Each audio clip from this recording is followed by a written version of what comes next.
اسلامی ماں اور بہنوں، آپ سب کا خیر مقدم ہے جدہ دعوت سینٹر میں۔ آج کے ہمارے دل عزیز مقرر فضیلت الشیخ مقبول احمد عبد الخالق السلفی حفظہ اللہ ورعاہ، آپ کا تعلق ہندوستان سے ہے۔ آپ نے متوسطہ ثانویہ اور عالمیت، بلکہ عالمیت تک جامعہ سلفیہ بنارس مشہور و معروف دینی ادارہ ہے، وہاں اپنی تعلیم پائی، اور اس کے بعد آپ نے ایم اے وفاق المدارس الحکومیہ پٹنہ سے کیا، پھر منشی کامل کا فارسی زبان میں وہ تقریباً یہ بھی بی اے اور ایم اے کے برابر ہوتا ہے، وفاق المدارس الحکومیہ الہ آباد سے کیا۔ پھر آپ نے اردو زبان میں بی اے بھی کیا ہے جامعہ ملیہ سے۔ اس کے علاوہ آپ نے کمپیوٹر میں ڈپلومہ بھی کیا ہے، اور بہت سارے تجربات آپ دعوتی فیلڈ میں رکھتے ہیں۔ طائف کے دعوت سینٹر سے آپ کا لگاؤ اور رابطہ منسلک رہے۔ آج ہمارے درمیان جنت کا راستہ اس موضوع پر آپ کا خطاب ہوگا۔ فلیتفضل فضیلت و مشکورا و ماجورا، جزاہ اللہ عنا کل خیر۔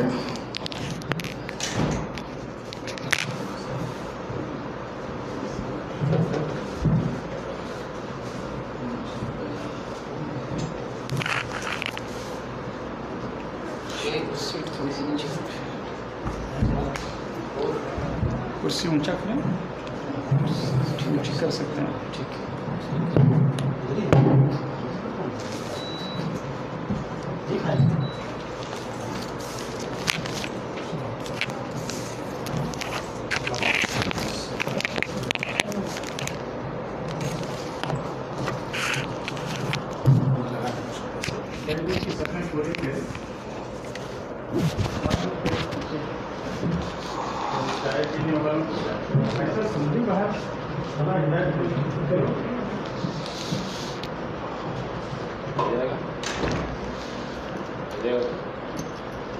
السلام علیکم ورحمۃ اللہ وبرکاتہ۔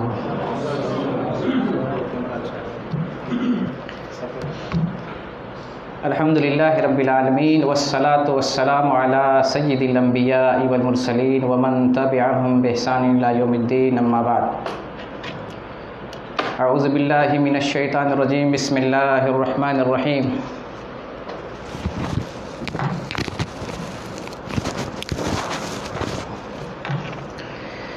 ان الذین آمنوا وعملوا الصالحات كانت لهم جنات الفردوس نزلا۔ ہر قسم کی تعریف اور بڑائی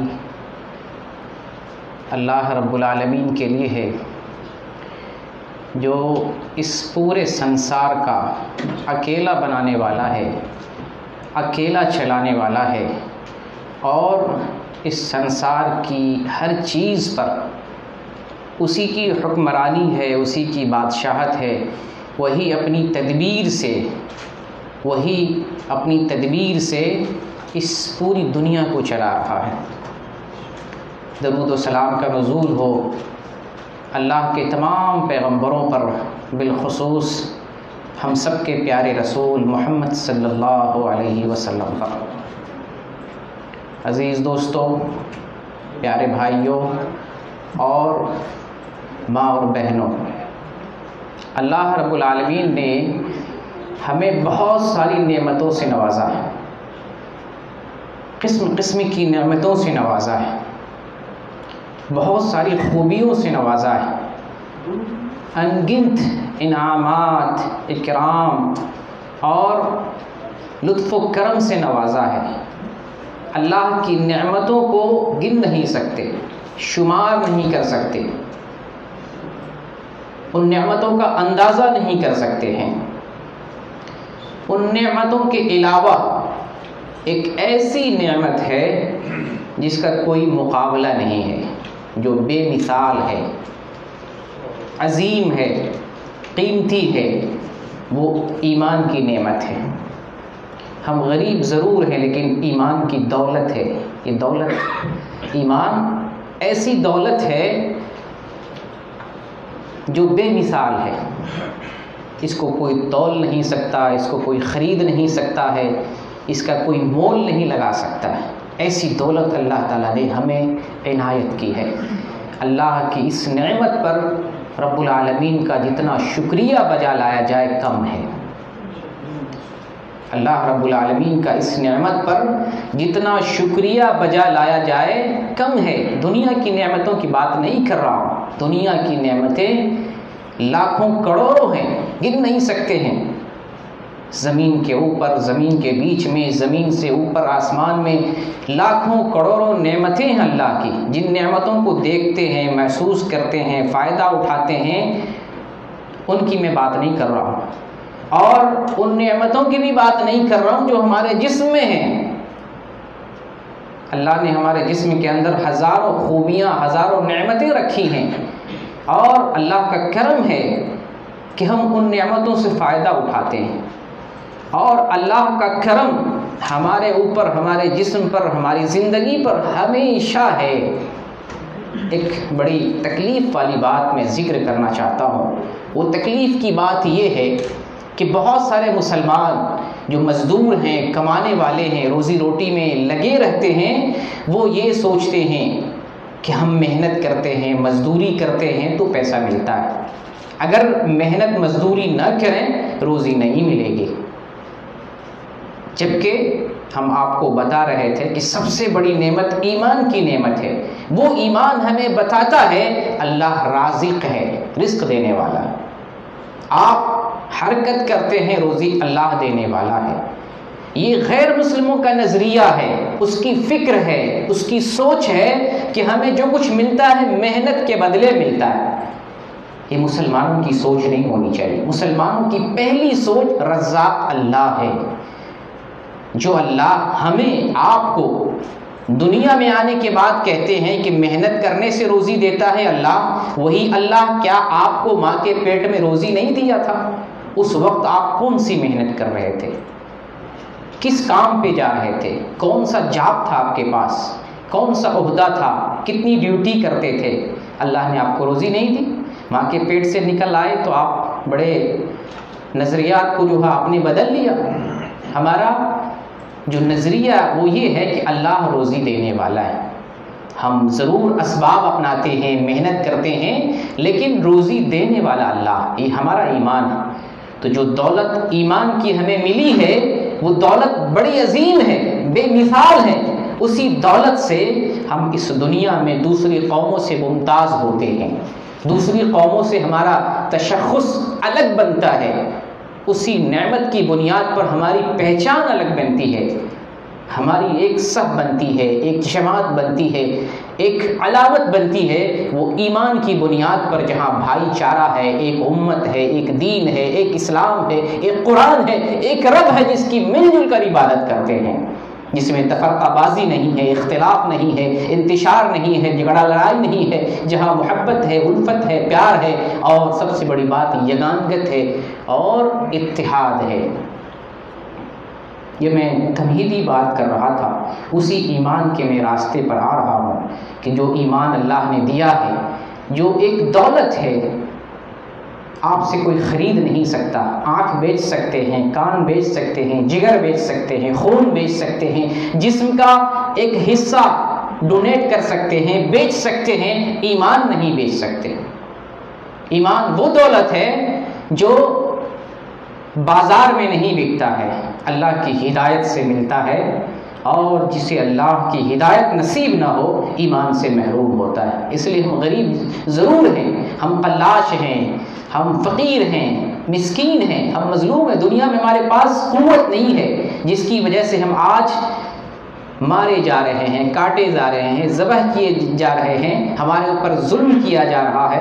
لیکن ایمان کی دولت ہے، اللہ والے ہیں، اللہ اس دنیا میں اگر ہمارا امتحان لے رہا ہے عمل کی کمزوری کی وجہ سے، ایمان کی کمزوری کی وجہ سے، تو انشاءاللہ اللہ رب العالمین دنیا کی پریشانوں کی وجہ سے آخرت کا عذاب ہم سے اٹھا لے گا۔ صحیح حدیث میں مذکور ہے کہ دنیا میں جو امت محمدیہ کے اوپر پریشانی آتی ہے، مصیبت آتی ہے، عذاب آتا ہے، طوفان آتا ہے اور زلزلے آتے ہیں، مسلمان قتل کیے جاتے ہیں، ان پریشانیوں کے بدلے اللہ تعالیٰ امت محمدیہ سے آخرت کا عذاب اٹھا لیتا ہے۔ اس کا ذکر صحیح حدیث میں ہے۔ تو آج آپ کے سامنے اسی ایمان کی بات کروں گا، ایمان کے راستے کی بات کروں گا، اس راستے کی بات کروں گا جو ہمیں جنت تک لے جائے گا۔ یہ زندگی ہماری عارضی ہے، یہ زندگی ہماری فانی ہے، چند دنوں کی زندگی ہے۔ یہاں ہم عارضی طور پر آئے ہیں، امتحان کے لیے آئے ہیں، آزمائش کے لیے آئے ہیں، کچھ لمحے کے لیے آئے ہیں۔ یوں سمجھ لیں جیسے آپ مدرسے میں ہوتے ہیں، ایک سال پڑھتے ہیں، ایک سال کے بعد کچھ دیر کے لیے آپ کا ایگزام ہوتا ہے، ٹیسٹ لیا جاتا ہے 2 گھنٹے کا، 3 گھنٹے کا، جو ایگزامینیشن پیریڈ ہوتا ہے 2-3 گھنٹے کا، یہ دنیا کی زندگی اسی طریقے سے ہے۔ آپ تصور کریں کہ جس وقت اسکول میں، مدرسوں میں ایگزام ہال میں ہوتے ہیں یا گورنمنٹ ایگزام ہو، آپ ایگزام ہال میں ہوتے ہیں، اپنے وقت کو کتنا قیمتی سمجھتے ہیں، ایک ایک لمحے کو کام میں لگاتے ہیں۔ آپ کوسچن پڑھنے میں جلد بازی کرتے ہیں کہ چلو پہلی فرصت میں کوسچن پڑھ لیں، سمجھ لیں، اپنے وقت کو کیسے بچائیں۔ ادھر ادھر نہیں گھومتے ہیں، پانی پینے نہیں جاتے، حمام نہیں جاتے ہیں، باتیں نہیں کرتے ہیں، سوچنے میں وقت نہیں لگاتے ہیں، جلدی سے کوئکلی اپنے سوال کو سمجھنے کی کوشش کرتے ہیں اور سب سے پہلے وہ سوال لکھتے، اس کا جواب لکھتے ہیں جو آپ کو پہلے آ رہا ہے۔ آپ یہ نہیں لکھتے ہیں کہ نمبر وائز ہم جواب دیں، دیکھتے ہمیں کس سوال کا جواب آ رہا ہے اسے لکھیں۔ مقصد کیا ہوتا ہے؟ وقت بچانا، وقت کو اہمیت دینا، وقت کو کام میں لانا۔ تو یہ مومن کی جو زندگی ہے بڑی قیمتی زندگی ہے، فانی زندگی ہے لیکن زندگی بہت قیمتی ہے۔ اسی زندگی پر آخرت کا انحصار ہے۔ یہاں جو کچھ کریں گے، جیسا بوئیں گے ویسا ہی ہم پھل کاٹیں گے آخرت میں۔ تو یہ دنیا عارضی ہے، چند دنوں کی ہے، چند لمحوں کی ہے، پل بھر کی ہے۔ اس کی دنیا پل بھر کی ہے جو دنیا میں ماں کے پیٹ سے آیا اور فوت ہو گیا، پل بھر کی دنیا تھی۔ وہ بچہ جو کچھ دیر زندہ رہا اس کے لیے چند دنوں کی زندگی تھی، جو جوانی میں مرا چند سالوں کی زندگی تھی، جو بڑھاپے میں مر رہا ہے زندگی کا کچھ حصہ اور کچھ بہاریں پا رہا ہے، لیکن آ رہا ہے اور جا رہا ہے۔ یہ نظام اللہ کی طرف سے ہے۔ یہی وجہ ہے کہ زندگی کے تمام شعبوں میں لوگوں نے اختلاف کیا، لوگوں نے اس کے اندر انتشار مچایا، لوگوں نے ہر مسئلے میں اختلاف کیا، لیکن موت وہ مسئلہ ہے جس کو ملحد بھی مانتا ہے، ملحد بھی مانتا ہے، ملحد خدا کو بھی نہیں مانتا لیکن موت کا انکار وہ بھی نہیں کرتا ہے۔ ملحد ہر چیز کا انکار کرنے والا، ناستک، کچھ نہیں مانتا، کچھ نہیں، جو کچھ دنیا میں ہے اپنے آپ آ رہا ہے، اپنے آپ جا رہا ہے، کوئی قدرت نہیں ہے، کوئی طاقت نہیں ہے، کوئی سپر پاور نہیں ہے۔ یہ ملحدوں کا فکر، ملحدوں کی سوچ، اس کی فکر ہے، لیکن وہ بھی موت کو مانتا ہے۔ آنکھوں سے جو دیکھ رہا ہے، باپ مر رہا ہے، دادا مر گیا، پردادا مر گیا، اولاد مر رہی ہے، رشتہ دار مر رہے ہیں، لوگ جا رہے ہیں، نظروں کے سامنے جنازہ اٹھ رہا ہے، قبریں کھد رہی ہیں، منو مٹی میں آدمی کو دفن کیا جا رہا ہے۔ کون ایسا آدمی ہے جو اس حقیقت کا انکار کر سکتا ہے؟ اس تجربے کا، اس مشاہدے کا کون ہے جو انکار کر سکتا ہے؟ اسلام کا انکار کیا جا رہا ہے، قرآن کا انکار کیا جا رہا ہے، رسول کی شان کا انکار کیا جا رہا ہے، اللہ تک کا انکار کیا جا رہا ہے، لیکن موت کا انکار کسی کو جرأت نہیں ہے۔ تو موت آنی ہے۔ جب موت آتی ہے ہم اس دنیا سے ایک دوسری دنیا میں جاتے ہیں، وہ آخرت کی دنیا ہے۔ اس دنیا میں حساب و کتاب ہے۔ جب ہم قدم رکھتے ہیں اس دنیا سے اگلی دنیا میں، قبر سے پہلی منزل شروع ہوتی ہے، قبر میں عذاب ہے، اللہ کی نعمت ہے، پھر اس کے بعد جو ہے بہت سارے مراحل آخرت کے آتے ہیں، پھر اس کے بعد اللہ کے یہاں پہنچیں گے، حساب و کتاب ہوگا، حساب و کتاب کے بعد جنت اور جہنم ہے۔ اس دنیا میں جو کچھ ہم کرتے ہیں، جو ہمارا عمل ہوتا ہے، جو کچھ یہاں ہم عملی اقدام کرتے ہیں قول اور فعل کے طور پر، جو کچھ ہم کرتے ہیں اچھا یا برا، اس بنیاد پر اللہ رب العالمین آخرت میں فیصلہ کرے گا، ویسا ہی فیصلہ جیسا ہم دنیا میں کر رہے تھے۔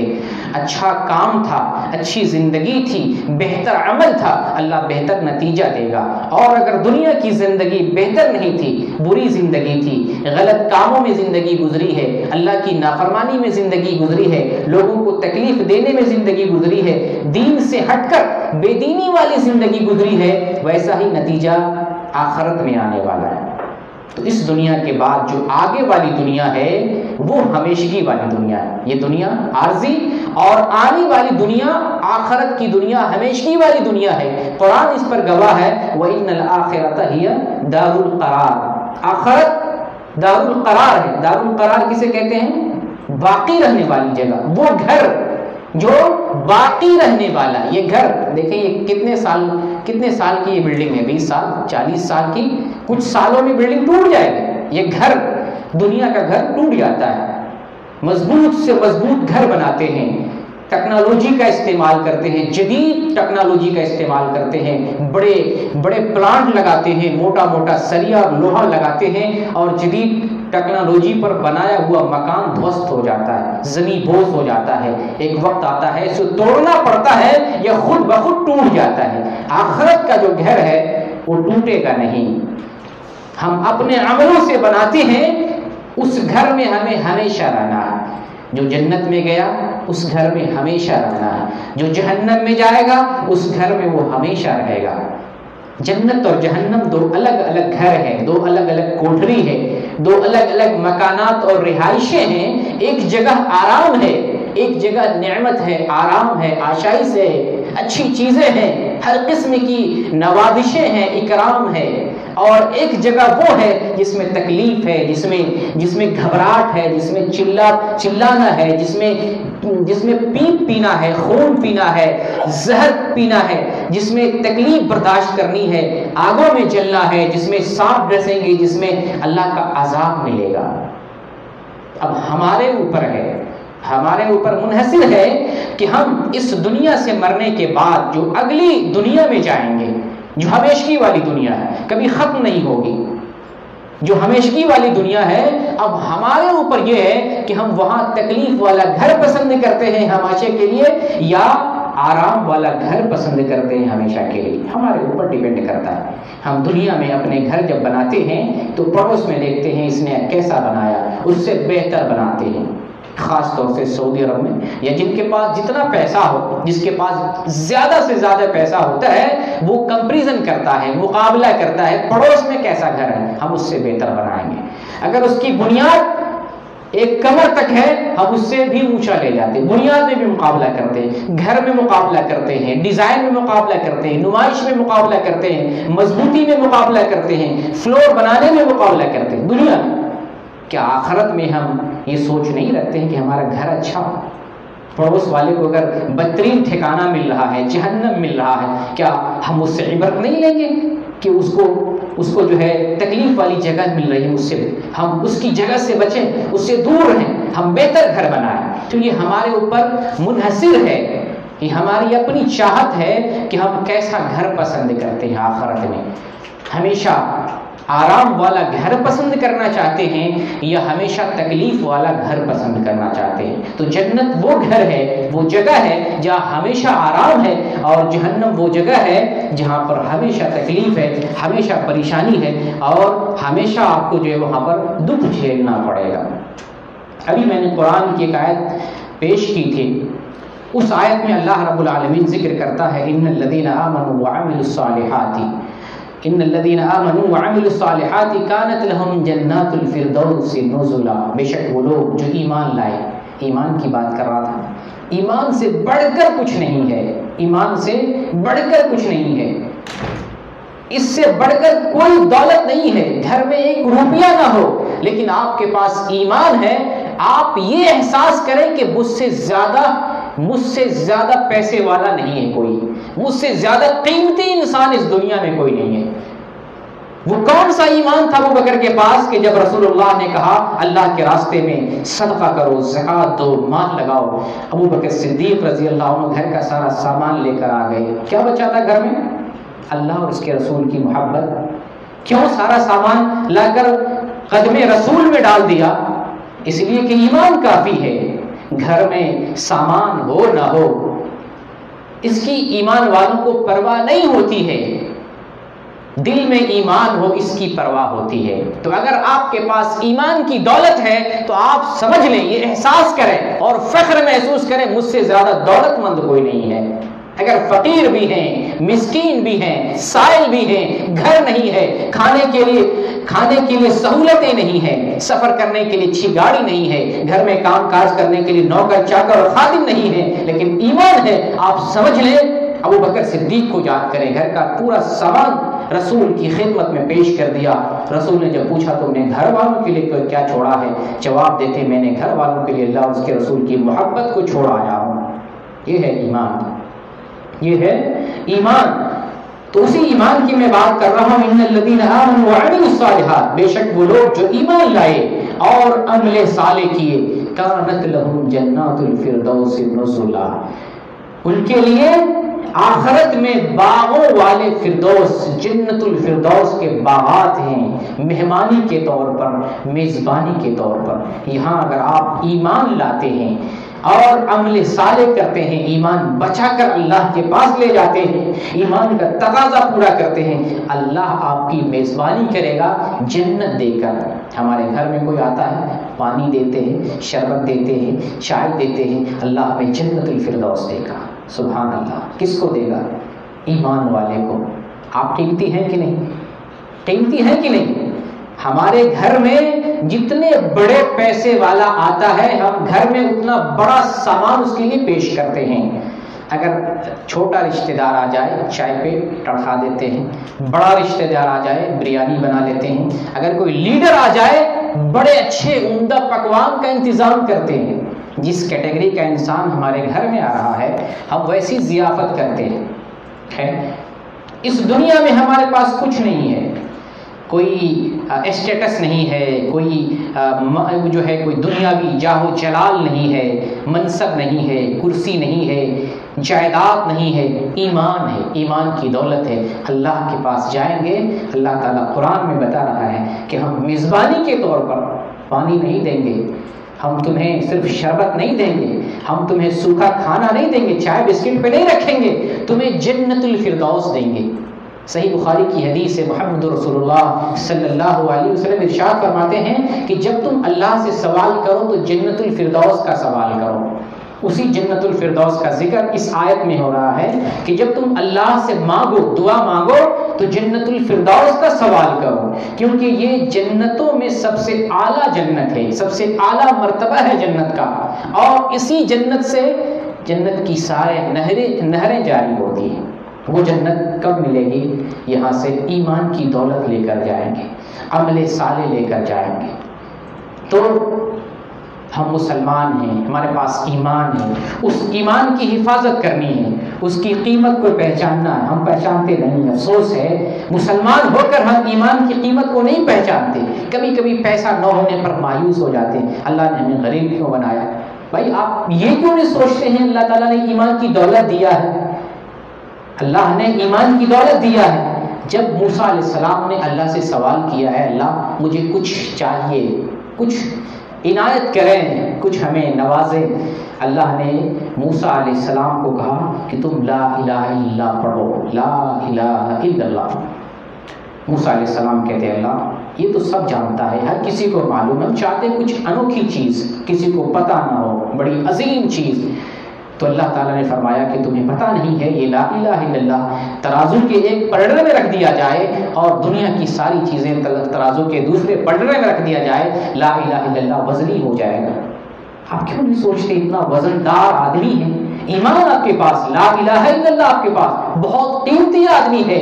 کبھی غمگین نہیں ہونا ہے، کبھی مایوس نہیں ہونا ہے، کبھی اضمحلال کا شکار نہیں ہونا ہے، کبھی اپنے قدموں کے اندر لرزش اور ارتعاش نہیں پیدا ہونے دینا ہے.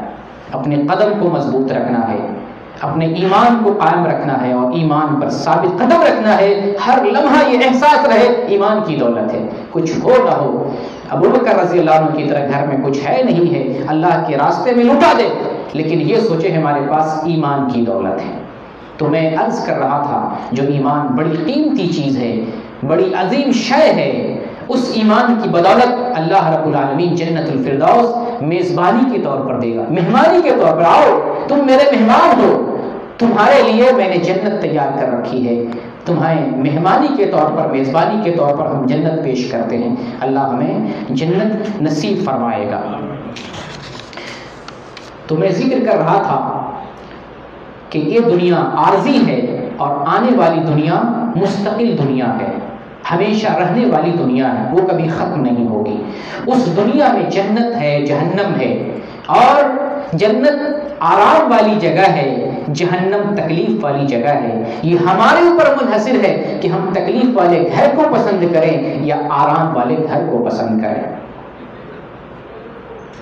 یہاں ایک سوال اور بھی پیدا ہوتا ہے کہ ٹھیک ہے ہم مومن ہیں، ایمان کا تقاضا پورا کریں گے، نیک عمل کریں گے، جنت میں جانے کا شوق رکھتے ہیں، جنت میں جانا چاہتے ہیں. سوال پیدا ہوتا ہے کس راستے پر چلیں گے تو ہمیں جنت ملے گی. ابھی جو آیت پڑھا میں نے وہی راستہ ہے، ایمان کا راستہ، عمل صالح کا راستہ، یہ جنت میں لے جائے گا. کہیں بھٹکیں گے نہیں، غلط راستے پر نہیں جائیں گے. ایمان قائم رکھے ہیں، ایمان پر ہیں تو آپ جنت کے راستے پر ہیں. نیک عمل کر رہے ہیں، عملی جامہ پہنا رہے ہیں عملوں کو، نبی کریم صلی اللہ علیہ وسلم کی سنتوں کو، تو آپ نیک عمل کی بدولت صحیح راستے پر ہیں. ایمان کا راستہ جنت کا راستہ ہے. اللہ رب العالمین نے قرآن میں ارشاد فرمایا وَأَنَّ هَذَا صِرَاطِي مُسْتَقِيمًا فَاتَّبِعُوهُ وَلَا تَتَّبِعُوا السُّبُلَ فَتَفَرَّقَ بِكُمْ عَنْ سَبِيلِهِ ذَلِكُمْ وَصَّاكُمْ بِهِ لَعَلَّكُمْ تَتَّقُونَ. وَأَنَّ هَذَا صِرَاطِي مُسْتَقِيمًا، اللہ نے بتایا یہ جو سیدھا راستہ جا رہا ہے یہ میرا راستہ، یہ قرآن کا راستہ.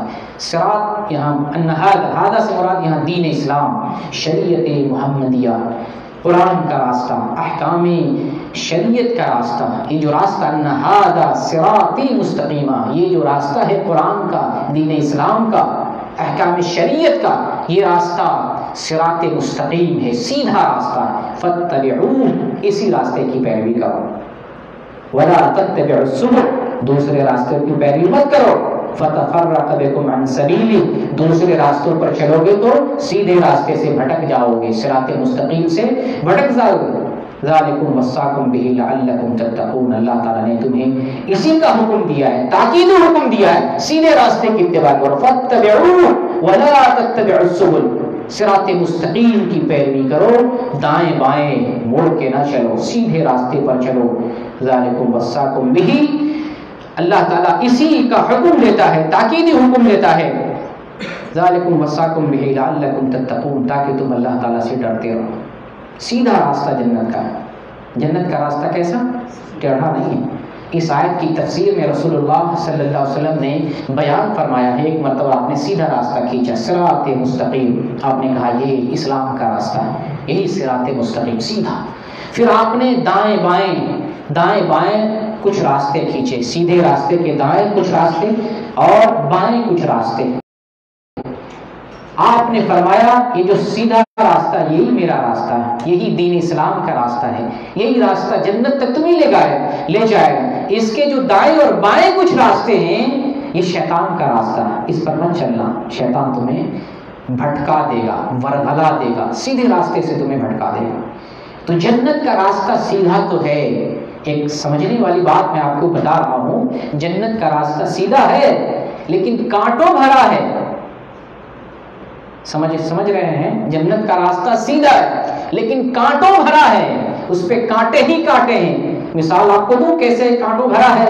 عمر رضی اللہ تعالیٰ عنہ ابی بن کعب رضی اللہ تعالیٰ عنہ سے سوال کرتے ہیں، پوچھتے ہیں تقویٰ کیا ہے؟ تقویٰ کیا ہے؟ پوچھنے والے عمر رضی اللہ عنہ، جواب دینے والے ابی بن کعب. ابی بن کعب کہتے ہیں عمر کیا آپ کانٹوں بھرے راستے پر کبھی نہیں چلے؟ جب کانٹوں بھرے راستے پر آپ چلتے ہیں کیسے چلتے ہیں؟ جسموں کو کانٹے سے بچاتے ہیں، اپنے کپڑوں کو کانٹوں سے بچاتے ہیں، پھر چلتے ہیں. تقویٰ اسی کا نام ہے کہ برائی سے بچتے ہوئے، نافرمانی سے بچتے ہوئے، بے دینی سے بچتے ہوئے، ظلم و جور سے بچتے ہوئے اپنے دامن کو بچاتے ہوئے سیدھے راستے پر چلنے کا نام تقویٰ ہے۔ وہ راستہ صراط مستقیم ہے، کانٹوں بھرا ہے، سیدھا راستہ ہے مگر کانٹوں بھرا ہے، کانٹے ہیں۔ علامہ اقبال نے کیا کہا ہے؟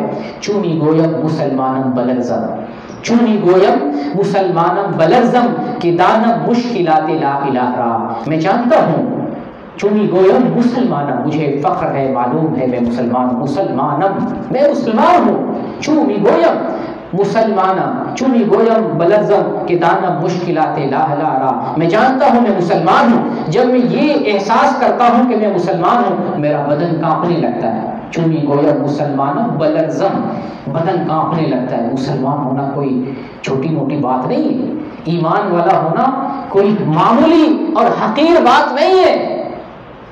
کانپنے لگتا ہوں جب میں یہ سوچتا ہوں، احساس کرتا ہوں میں مسلمان ہوں، لرزنے لگتا ہوں۔ کیوں؟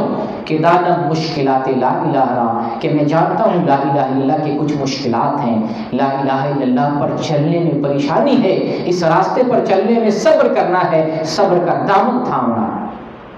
لا الہ الا اللہ کے راستے پر چلنا اتنا آسان نہیں ہے، تو یہ راستہ سیدھا ضرور ہے مگر کانٹوں بھرا راستہ ہے۔ اسی لیے محمد رسول اللہ صلی اللہ علیہ وسلم نے ارشاد فرمایا، بخاری اور مسلم کی حدیث ہے، راوی ابو ہریرہ رضی اللہ تعالیٰ عنہ بیان کرتے ہیں، حفت الجنت بالمکارہ، نبی کریم صلی اللہ علیہ وسلم فرماتے ہیں، حفت الجنت بالمکارہ وحفت النار بالشہوات۔ اللہ تعالیٰ نے جنت کو مکروہ چیزوں سے گھیرا ہے، جیسے یہ جنت ہے، اس کے چاروں طرف اللہ تعالیٰ نے تکلیف ڈال دیا ہے، تکلیف، مکروہ چیز جس کو طبیعت ناپسند کرے، طبیعت نہیں چاہے، نماز پڑھنا ٹھنڈی کے موسم میں، وضو کرنا، بستر کو چھوڑنا، آرام کو چھوڑنا، 5 وقت نماز پڑھنا، جماعت سے نماز پڑھنا، کام چھوڑ کر مسجد میں آنا، ہر اذان پہ لبیک کہتے ہوئے اللہ کی بندگی کرنا، زکوٰۃ دینا، اپنے کمائے ہوئے مال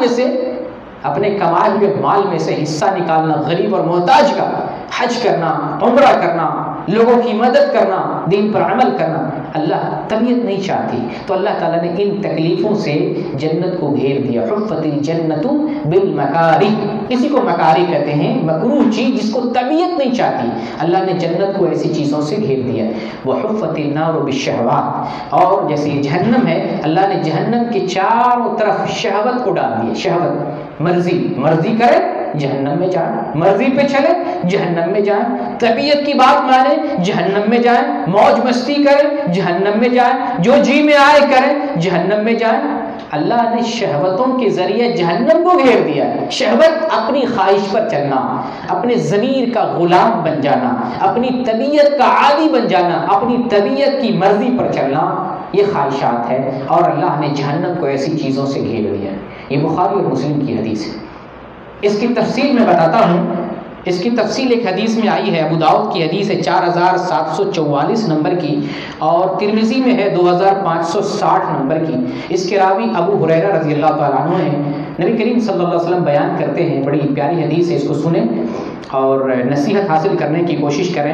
اللہ رب العالمین نے جنت کو پیدا کیا اور جبریل علیہ السلام سے کہا، جبریل جاؤ جنت کو دیکھ کر آؤ، بتاؤ جنت کیسی ہے۔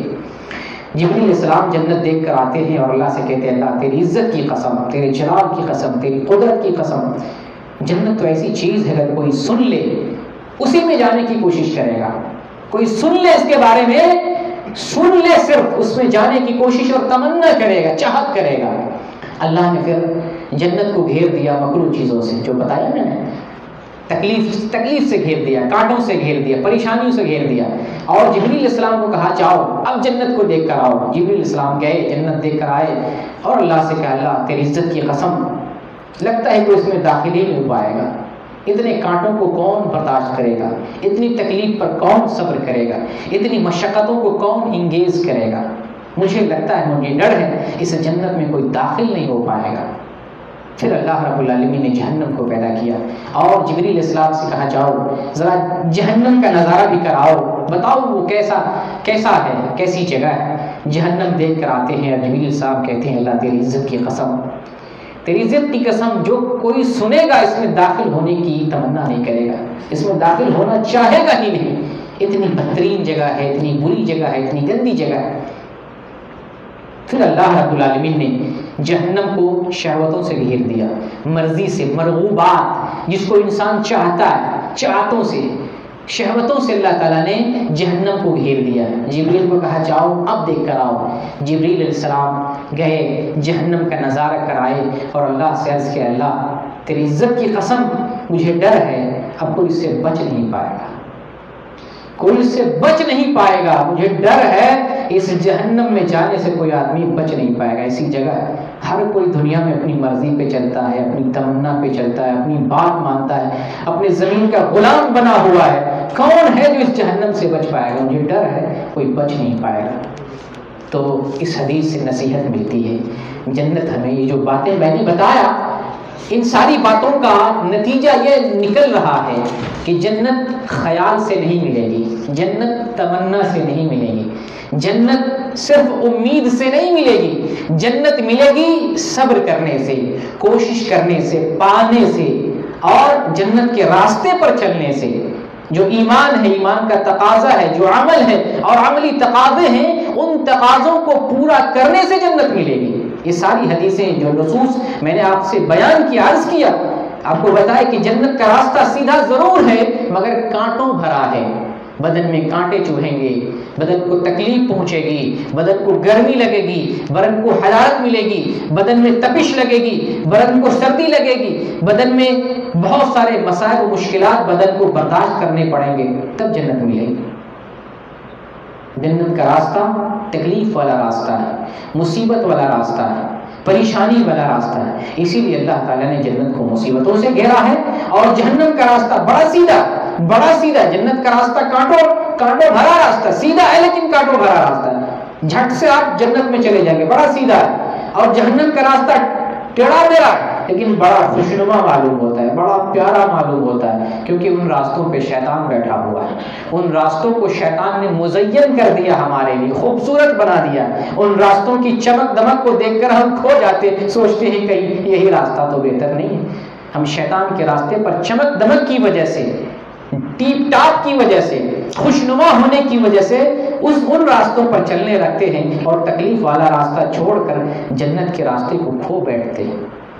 تو ہمیں اللہ نے ایمان کی دولت دی ہے، اس ایمان کی حفاظت کرنی ہے اور اس ایمان کے راستے پر چلنا ہے، اور ایمان کے راستے پر چلتے ہوئے ہی ہمیں جو ہے جنت نصیب ہو سکتی ہے۔ نبی کریم صلی اللہ علیہ وسلم کے پاس صحابہ کرام آتے اور دین کی بات پوچھتے، خیر کی بات پوچھتے۔ کچھ صحابہ اور اکثر و بیشتر صحابہ آپ سے پوچھتے، اللہ کے رسول ایسا کام بتائیں ہم جنت میں چلے جائیں گے، ایسا کام بتا دیں ہم جو ہے جنت کے راستے پر لگ جائیں گے۔ ایک صحابی ربیعہ بن کعب اسلمی ہیں، وہ بیان کرتے ہیں کہ میں نبی کریم صلی اللہ علیہ وسلم کے پاس رات گزارا کرتا تھا۔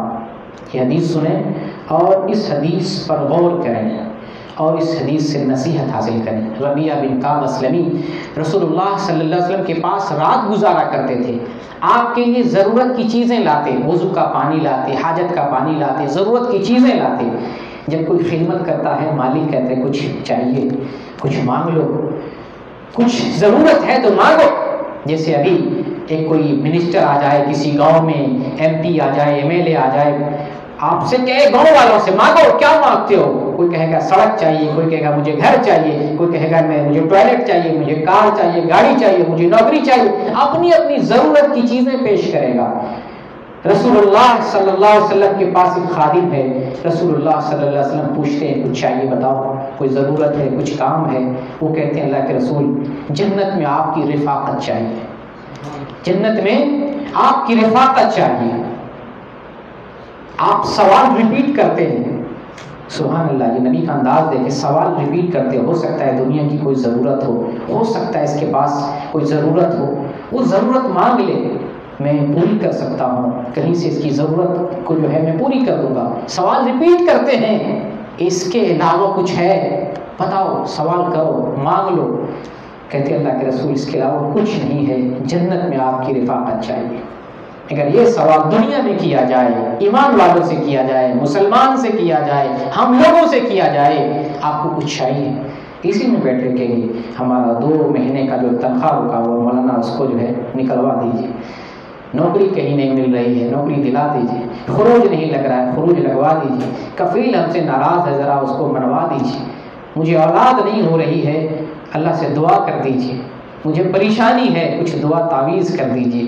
یہ دنیاوی ہمارے پاس جو سوچ بن گئی ہے نا، ایمان ہے لیکن سوچ ایمانی نہیں ہے، ایمان کے منافی سوچ ہے۔ ہم دنیاوی اعتبار سے سوچتے ہیں، ہم یہ نہیں کہتے مولانا سے مولانا اگر آپ کے پاس کوئی صحیح بخاری ہے دے دیں، قرآن شریف کا ترجمہ ہے مجھے دے دیں، آپ کی کوئی تقریر ہے دے دیں، مولانا آپ نمبر دے دیں، دین کا کوئی مسئلہ پوچھنا ہے، کچھ نہیں چاہیے، آپ اپنا موبائل نمبر دے دیں، مولانا ہمارے لیے ہدایت کے لیے دعا کیجیے گا، مولانا ہمارے لیے جنت کے لیے دعا کیجیے گا، مولانا میرے لیے بھلائی کے لیے دعا کیجیے گا۔ یہ کم آدمی ہوں کہ ایسے بھی لوگ ہیں، الحمدللہ ایسے بھی لوگ ہیں لیکن کم ہیں۔ ہم کہیں نا ایمان ہمارے پاس ہے لیکن ایمان کی عظمت کا احساس نہیں ہے، ایمان کی عظمت کا اتنی بڑی دولت ہے، احساس نہیں ہے کہ ہم کتنے دولت مند ہیں، کتنے امیر آدمی ہیں۔ اللہ ہمیں چاہتا ہے، اللہ ہماری میزبانی جنت الفردوس کے ذریعہ کرنا چاہ رہا ہے، کیا ہم چھوٹے موٹے آدمی ہیں؟ کوئی ہماری کوئی حیثیت نہیں ہے، ہماری کوئی وقت نہیں ہے، بڑی وقت ہے۔ دنیا والے اگر حقیر نظروں سے دیکھتے ہیں، دنیا والوں کی نظروں میں اگر ہم دولت مند شمار نہیں ہوتے ہیں، دنیا والوں کی نظروں میں اگر ہم فقیر ہیں، قلاش اور جو ہے غریب اور محتاج اگر ہیں، تو کیا اللہ کی نظر میں بھی ہم ایسے ہی ہیں؟ یہ دنیا تو اصل نہیں ہے، اصل ہماری تو آخرت ہے، آخرت کے لیے ہم اس دنیا میں بھیجے گئے، اس دنیا میں ہماری تیاری چل رہی ہے، امتحان کا گھر ہے، امتحان کی جگہ ہے، اصل گھر تو آخرت کا گھر ہے جو نہ کبھی ٹوٹے گا، نہ بھی ختم ہوگا، نہ زندگی ختم ہوگی، نہ موت آئے گی، وہی ہمیشہ رہنا، وہ گھر ہے۔ اس گھر کو پانے کے لیے ہمیں تیاری کرنی ہے، اور وہ گھر پانے کی تیاری کرنی ہے جس میں آرام ہے، عیش ہے، اللہ کا کرم ہے، اللہ کا دیدار نصیب ہوگا۔ اس گھر کو پانے کی ہمیں اس دنیا میں کوشش کرنی ہے۔ تو اس حدیث سے ہمیں پتہ چلا کہ صحابی جو ہے کس طریقے سے رسول اللہ صلی اللہ علیہ وسلم سے جنت کا سوال کرتے ہیں۔ تو رسول نے کیا کہا؟ رسول نے کہا فَعِنِّي عَلَى نَفْسِكَ بِكَثْرَةِ السُّجُودِ، اپنے واسطے اپنے نفس پر کثرت کے ساتھ سجدے کر کے میری مدد کرو، جنت میں میری رفاقت نصیب ہو جائے گی۔ یعنی کثرت سے نماز پڑھو، اللہ کی بندگی کرو، جنت میں میرا ساتھ تمہیں مل جائے گا۔ سبحان اللہ، صرف جنت کا سوال نہیں کیا، اسی لیے میں نے پہلے بھی بتایا، رسول اللہ صلی اللہ علیہ وسلم نے فرمایا کہ جنت میں جنت الفردوس کا سوال کرو، اور جنت کی سب سے بڑی امتیازی خوبی جو آپ اللہ سے یہ بھی دعا کریں، اللہ مجھے نبی کریم صلی اللہ علیہ وسلم کی رفاقت نصیب فرما، یہ دعا کثرت سے کریں، یہ دعا کثرت سے کریں۔ تو نبی کریم صلی اللہ علیہ وسلم نے جواب دیا کہ تم کثرت کے ساتھ سجدے کرتے ہو، رب کی بندگی کرتے، عبادت کرتے ہو، جنت میں میری رفاقت تمہیں نصیب ہوگی۔ یہ حدیث ابو داؤد میں ہے، شیخ البانی نے اس کو صحیح قرار دیا ہے، 1320 نمبر کی حدیث۔ اسی طریقے سے ایک دیہاتی کا واقعہ ہے، بخاری کا واقعہ 1397 نمبر کی حدیث ہے۔ ایک دیہاتی رسول اللہ صلی اللہ علیہ وسلم کی خدمت میں حاضر ہوتا ہے اور وہ یہی سوال کرتا ہے، دلنی علی عمل اذا عملتہ دخلت الجنہ، اے نبی صلی اللہ علیہ وسلم مجھے کوئی ایسا کام بتا دیجئے میں جنت میں داخل ہو جاؤں۔ میں وہی کہنا، ابھی آج کے زمانے میں اگر سوال اگر ہو، پوچھا جائے کسی عالم سے، ہم کہیں آپ کوئی سوال ہو کرنا ہو، بہت کم ہوگا جو دین کے بارے میں پوچھے گا خود، اور زیادہ سوال ایسا ہوگا مولانا میرا یہ مسئلہ ہے، دنیا کا پرابلم، دین کا مسئلہ کم اور دنیا کا مسائل جو ہے زیادہ پوچھے جاتے ہیں۔ صحابی رسول سے پوچھتے ہیں کوئی ایسا عمل بتا دے جس کو میں کروں تو جنت میں داخل ہو جاؤں۔ رسول اللہ صلی اللہ علیہ وسلم نے اس دیہاتی کو بتایا، اللہ کی بندگی کرو، اللہ کی بندگی کرو اور اس کے ساتھ کسی کو شریک نہ کرو، فرض نماز قائم کرتے رہو، زکوٰۃ ادا کرتے رہو اور رمضان کے روزے رکھو۔ اس صحابی نے، اس دیہاتی نے عرض کیا کہ میں اس پر کچھ بھی زیادہ نہیں کروں گا، آپ نے جو کچھ بتایا ٹھیک ٹھیک میں اس کو انجام دیتے رہوں گا اور وہ عمل کرتا رہوں گا۔ نبی کریم صلی اللہ علیہ وسلم نے ارشاد فرمایا، سونے کے پانی سے یہ لفظ لکھنے والا ہے، من سرہ ان ينظر الى رجل من اہل الجنہ فلینظر الى هذا، جو چاہتا ہے جنتی آدمی کو دنیا میں دیکھنا، اس آدمی کو دیکھ لو، یہ جو ہے کھڑا ہے جا رہا ہے، اس آدمی کو دیکھ لو، یہ جنتی آدمی ہے۔ ابھی عمل نہیں کیا ہے لیکن عزم مصمم رسول اللہ نے دیکھ لیا، ارادہ ڈھانپ لیا، شوق دیکھ لیا، جذبہ طلب دیکھ لیا۔ رسول اللہ نے دنیا ہی میں جنت کی بشارت دے دی کہ اگر کوئی جنتی کو دنیا میں دیکھنا چاہتا ہے اس آدمی کو دیکھ لیں۔ من سرہ ان ينظر الى رجل من اہل الجنہ فلینظر الى هذا، اس آدمی کو دیکھ لیں۔ تو جنت پانے کا راستہ کیا ہے؟ نماز پڑھنا، اللہ کی بندگی کرنا۔ اور الحمدللہ میں سوچتا ہوں، سمجھتا ہوں کہ اس میں بیٹھے سارے لوگ اللہ کی بندگی بھی کرتے ہیں، اللہ کے ساتھ کسی کو شریک نہیں کرتے ہوں گے۔ دنیا کا سب سے بڑا بدترین گناہ اور مسلمانوں کا سب سے بدترین ظلم آج جو مسلمانوں پر ظلم ہو رہا ہے، اسی شرک کی وجہ سے، اللہ کے ساتھ ہم شرک کرتے ہیں، اللہ کا عذاب آ رہا ہے۔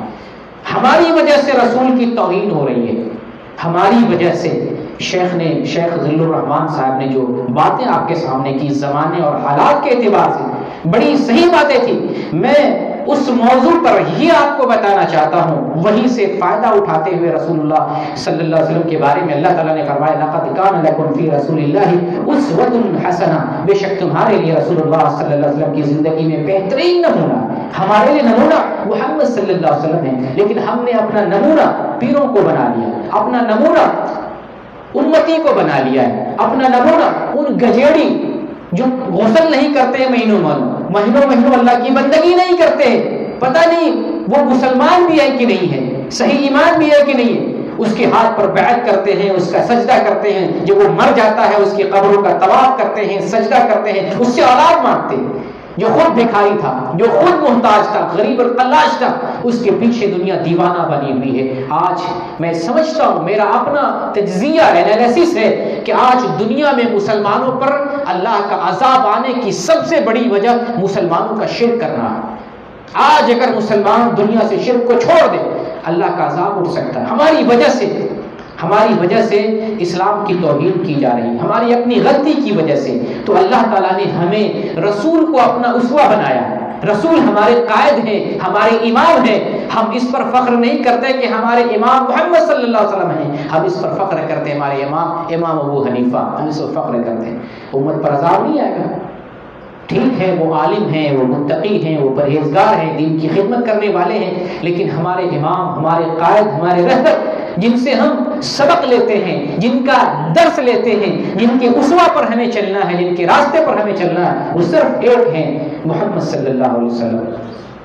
اور اس حوالے سے میں بتانا چاہتا ہوں، رسول اللہ صلی اللہ علیہ وسلم کی توہین کے حوالے سے آج ہم موقع دیتے ہیں غیر مسلموں کو، وہ اللہ کے رسول کی توہین کرتے ہیں، اللہ کی توہین کرتے ہیں، قرآن کی توہین کرتے ہیں، مسجدوں کی توہین کرتے ہیں، دین کی توہین کرتے ہیں، پہلے ہم توہین کرتے ہیں۔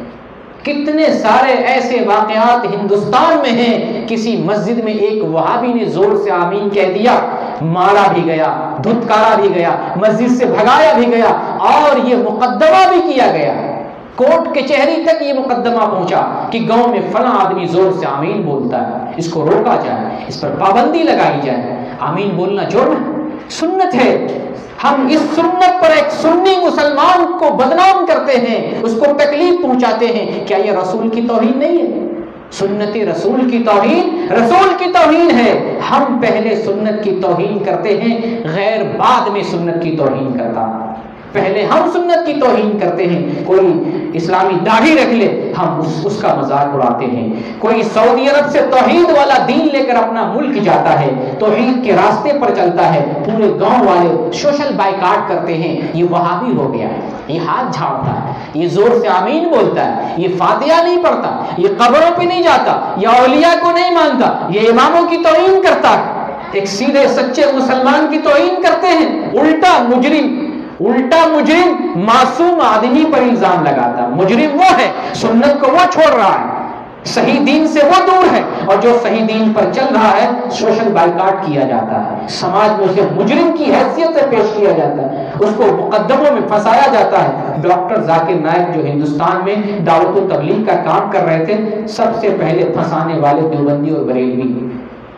آپ دیوبند کی ویب سائٹ پر جا کر جائیں، سب سے اونچی یعنی پہلے پیج پر، اور ہمیشہ کے لیے وہ تحریر رکھ دیا ہے کہ ڈاکٹر ذاکر نائک کی تقریر سننا چاہیے کہ نہیں سننا، وہاں کفر کے فتوے لگے ہوئے ہیں۔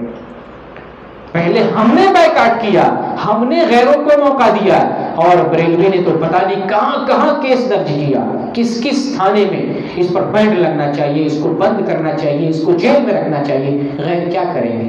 ہم آواز اٹھاتے ہیں، ہم کام کرتے ہیں، ہم موقع دیتے ہیں، غیر پھر ہمارے اوپر حملہ کرتے ہیں۔ تو دین کا مذاق ہم اڑاتے ہیں، دین سے نفرت ہم کرتے ہیں، رسول کی توہین ہم کر رہے ہیں، الزام غیروں کو دے رہے ہیں۔ ہم سنت کا مذاق اڑاتے ہیں، یہ توہین رسول نہیں ہے، توہین رسول نہیں ہے۔ وہابی کی مسجد صرف اس لیے گرا دی گئی تو وہابی کی مسجد ہے، آپ نے سنا یا دیکھا بھی ہے، ویڈیو بھی دیکھے ہوں گے۔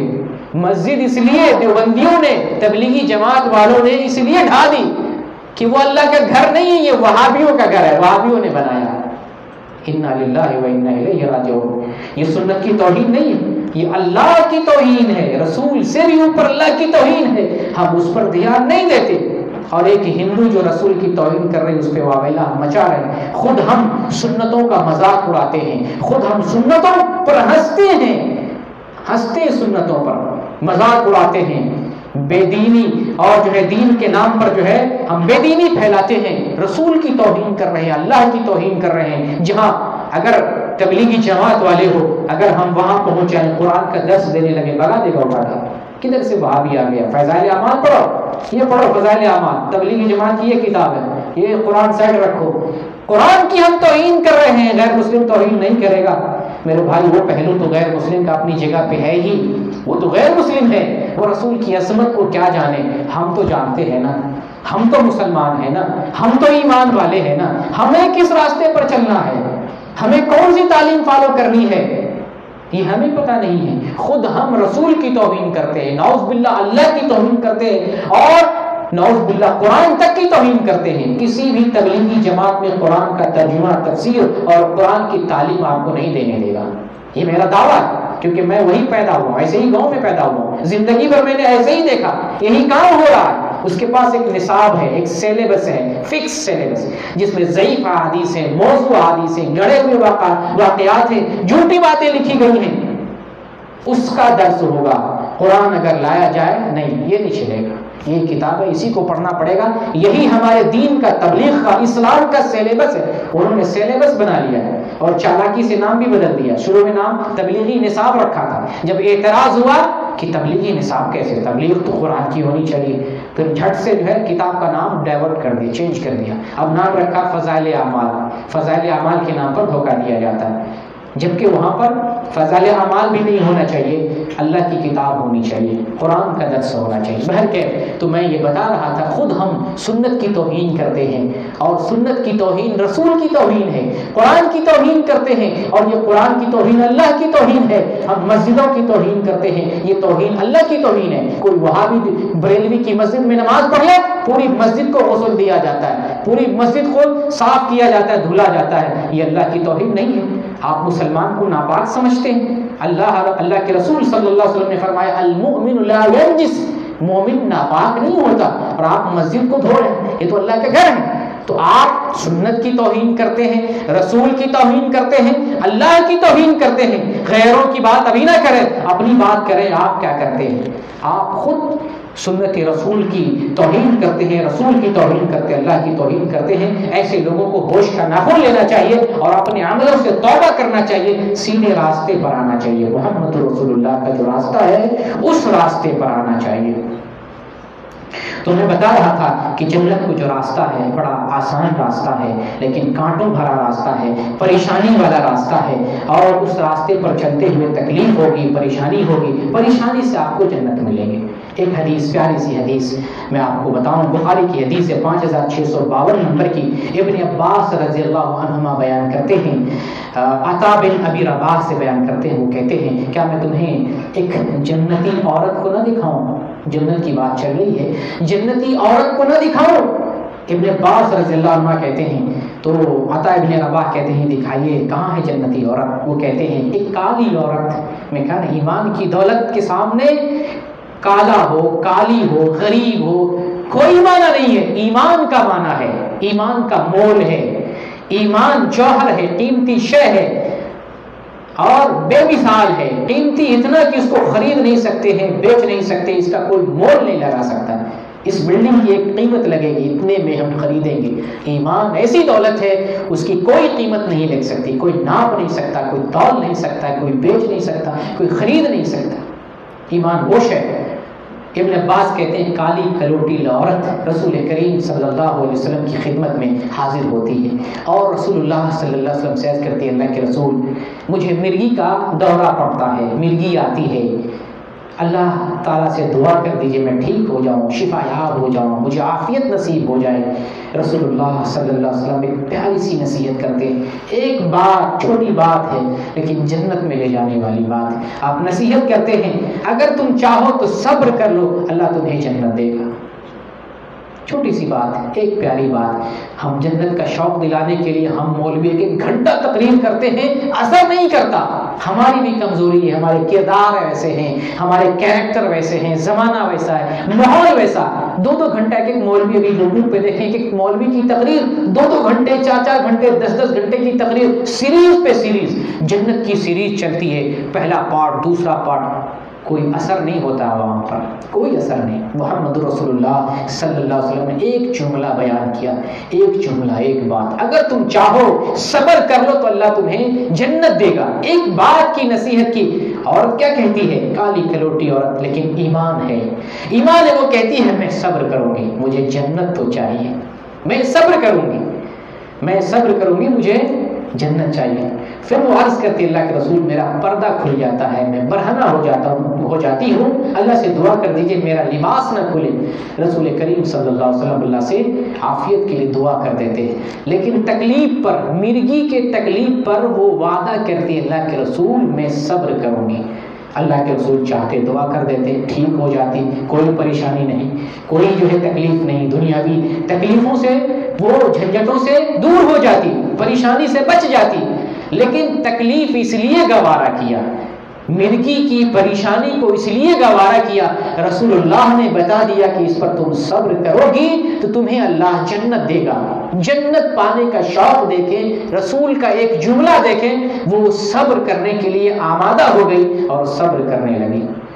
اور ہم یہاں جنت کا شوق دلانے کے لیے گھنٹوں گھنٹہ تقریر کرتے ہیں، قرآن بتاتے ہیں، حدیث بتاتے ہیں، دلائل دیتے ہیں، سمجھاتے ہیں، بتلاتے ہیں، کیا کیا نہیں کرتے ہیں، گھنٹوں گھنٹوں کی تقریر سیریز کے ساتھ، لیکن کوئی اثر نہیں، کوئی فائدہ نہیں۔ اور دیکھیں ایمان والی تھی، ایمان اس کو کہتے ہیں، ایمان ہو تو پتہ چلے یہ رسول کی بات ہے، فوراً عمل میں لاتے ہیں، یہ ایمان کا تقاضا ہوتا ہے۔ اور دراصل ایسی ہی کیفیت سے اور ایسے ہی انداز میں چلنے سے، ایمان لانے سے اور ایمان کا تقاضا پورا کرنے سے جنت ملے گی۔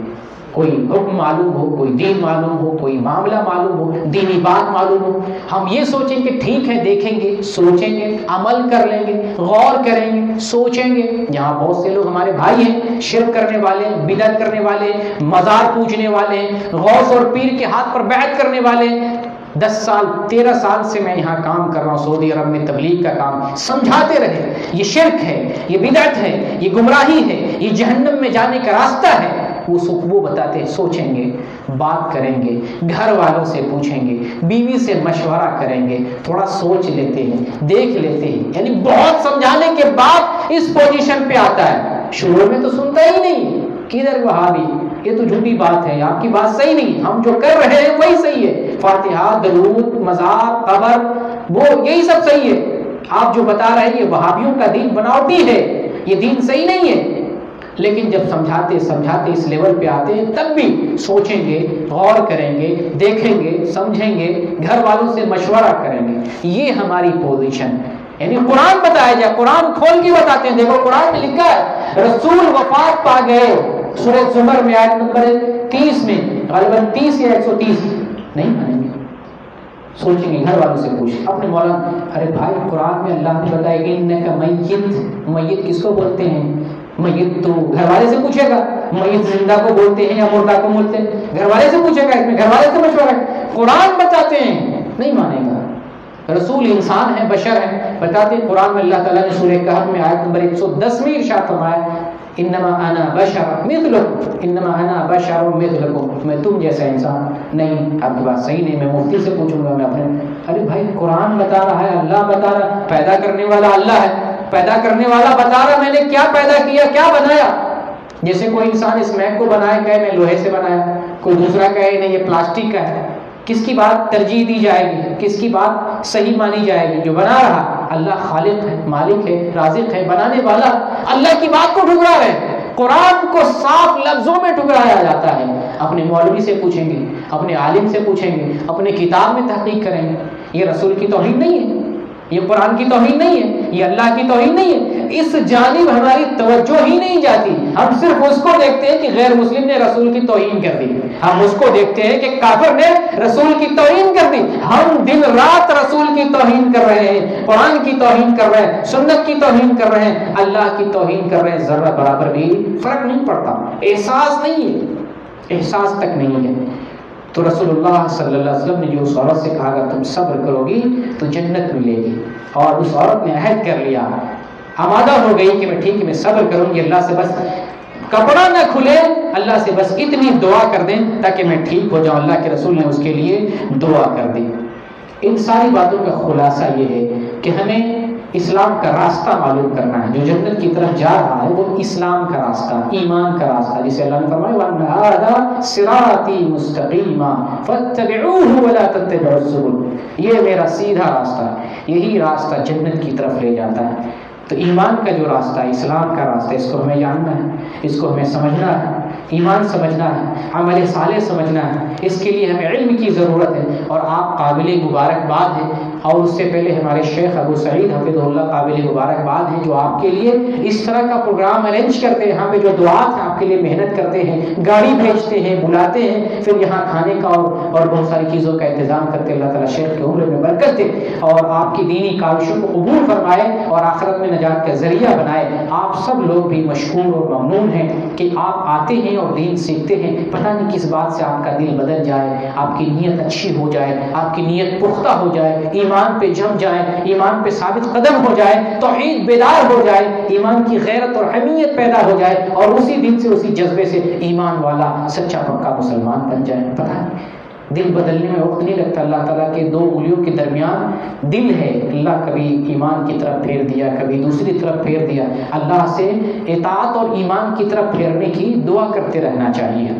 تو ہمیں علم حاصل کرنا ہے تاکہ صحیح اسلام کو جان سکیں، صحیح اسلام کو جان سکیں، اور صحیح اسلام کو جاننے کے لیے ضروری ہے کہ آپ علماء کی مجلس میں آئیں، علماء سے پوچھیں، علماء کے بیانات سنیں اور علماء کے قریب ہوں۔ اور یہ بھی جنت میں جانے کا راستہ، جو آپ آئے اس جگہ پہ علم حاصل کر رہے ہیں، یہ بھی جنت میں جانے کا راستہ ہے۔ رسول کریم صلی اللہ علیہ وسلم فرماتے ہیں، یہ ترمذی کی حدیث ہے اور شیخ البانی نے اس حدیث کو صحیح قرار دیا، حدیث نمبر 2646۔ اس حدیث میں رسول کریم صلی اللہ علیہ وسلم فرماتے ہیں من سلک طریقا یلتمس فیہ علما سہل اللہ لہ بہ طریقا الی الجنہ، جو علم سیکھتا ہے، علم کی تلاش میں نکلتا ہے، اللہ اس کے لیے جنت کے راستے کو آسان بنا دیتا ہے۔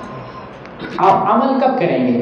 جب علم ہوگا، صحیح علم ہوگا، تبھی نہ آپ عمل کریں گے، تبھی نہ آپ جنت کی کوشش کریں گے، تبھی نہ آپ آخرت کی فکر پیدا ہوگی، اللہ کی بندگی کریں گے، شرک سے بچیں گے، بدعت سے بچیں گے۔ صحیح دین پر کب آپ عمل کریں گے؟ جب آپ کے پاس دین کا علم ہوگا، اور دین کا علم حاصل کرنا بھی رسول نے اس کا جو ثواب بتایا ہے کہ یہ بھی جنت کے راستوں میں سے ایک راستہ ہے جو انسان کو جنت میں لے جاتا ہے۔ اگر آپ کے پاس علم ہو، کبھی آپ کے ایمان کا کوئی سودا نہیں کر پائے گا، آپ کے ایمان کو کوئی جھکا نہیں پائے گا، آپ کے ایمان کے اندر جو ہے ڈگمگاہٹ نہیں پیدا ہوگی، آپ کا ایمان جو ہے صحیح قائم رہے گا، اس کے اندر جو ہے نقاہت اور کمزوری پیدا نہیں ہوگی۔ جب آپ کے پاس صحیح علم ہو تو صحیح علم حاصل کرنے کے لیے آپ علماء سے جڑیں، جالیات سے جڑیں، دعویٰ سینٹر سے جڑیں، علماء کے قریب ہوں، صحیح علماء جو قرآن اور حدیث سے بتائے، وہ علماء نہیں جو پیر و فقیر کی بات بتائے، جو قصے کہانیاں بتائے، اپنا بناوٹی نصاب بنا کر کہے کہ یہ تبلیغی نصاب ہے۔ ایسے علماء نہیں ہیں جو ڈائریکٹ اللہ کی وحی اور رسول اللہ کی رسالت کو آپ تک پہنچائے۔ ایسے علماء کے قریب ہوں اور ایسے علماء کے ساتھ جا کر جو آپ دین حاصل کریں۔ ساتھ ساتھ جو آخر میں ایک اور حدیث میں پیش کرنا چاہتا ہوں جو بخاری کی حدیث ہے، حدیث نمبر 2790 نمبر کی۔ نبی کریم صلی اللہ علیہ وسلم ارشاد فرماتے ہیں من آمن باللہ وبرسولہ واقام الصلاۃ وصام رمضان کان حقا علی اللہ ان یدخلہ الجنہ، کہ جو اللہ پر ایمان لاتا ہے، اللہ کے رسول پر ایمان لاتا ہے اور نماز قائم کرتا ہے اور اسی طریقے سے رمضان کا روزہ رکھتا ہے، اللہ پر حق ہے کہ اسے جنت میں داخل کر دے۔ کیا اتنا کام نہیں کر سکتے ہیں جنت میں جانے کے لیے؟ اللہ کی بندگی کریں، اس کے ساتھ کسی کو شریک نہ کریں، نماز قائم کریں، زکوٰۃ دیں، روزہ رکھیں. اتنے کام نہیں کر سکتے؟ 5 وقت کی نماز ہے، آپ کام بھی کریں، ڈیوٹی بھی کریں، اور نماز کا وقت نماز پڑھیں. مشکل سے یہ 15-20 منٹ کا وقت لگتا ہے، آدھے گھنٹے کا زیادہ سے زیادہ وقت لگتا ہے. نماز کا کتنا ایسا وقت ہے جو ڈیوٹی سے باہر ہے؟ مغرب کے وقت ڈیوٹی سے باہر ہے، عشاء کا وقت ڈیوٹی سے باہر ہے، فجر کا وقت ڈیوٹی سے باہر ہے. اس میں کون سا بہانہ کہ ہم ڈیوٹی پہ ہیں؟ ہم خود بہانے بناتے ہیں. 2 وقت کی نماز ڈیوٹی کے اندر آتی ہے، اور کتنے ایسے لوگ ہیں جس کی صرف ایک نماز ڈیوٹی کے اندر آتی ہے، وہ ظہر کی نماز ہوتی ہے. کتنے ایسے لوگ ہیں، اور کتنے ایسے لوگ ہیں 2 وقت کی نماز، ظہر اور عصر کی نماز ڈیوٹی کے اندر آتی ہے. کیا ان دونوں وقتوں کے لیے ویسے بھی آپ سعودی عرب میں ہیں، یہاں چھٹی بھی ملتی ہے؟ تو یہ چند چیزیں آپ کو جنت میں جانے کے لیے جو ہے جنت کے راستے کو آسان کر دیں گے. ان ساری چیزوں کا، ان ساری باتوں کا خلاصہ یہ ہے کہ ہم ایمان والے ہیں. اس ایمان کی قیمت کو ہمیں سمجھنا ہے. اللہ تعالیٰ نے بہت ساری نعمتوں سے نوازا، اللہ کا ان تمام نعمتوں پر بہت شکریہ، لیکن اس بات پر بہت شکریہ، لاکھ شکریہ، 1000 شکریہ کہ اللہ نے ہمیں ایمان کی دولت دیا. ایمان کی دولت سے بڑھ کر کوئی دولت نہیں ہے. ایمان اور عمل صالح، یہ وہ 2 کام ہیں جس کی بنیاد پر اللہ ہمیں جنت الفردوس کے ذریعے میزبانی کرے گا. اس آیت کو دوبارہ پڑھ کر اپنی بات کو ختم کرتا ہوں. اللہ رب العالمین نے قرآن میں ارشاد فرمایا، ان الذین آمنوا وعملوا الصالحات کانت لهم جنات الفردوس نزلا. بے شک وہ لوگ جو ایمان لائے اور نیک عمل کیے، اچھے کام کیے، ایمان مسلم ایمان، صحیح ایمان، توحید والا ایمان، اور نیک عمل کیا. نیک عمل وہ جو رسول بتائے، وہ عمل جو سنت کے مطابق ہو، وہ جو قرآن میں ہو، وہ جو حدیث میں ہو.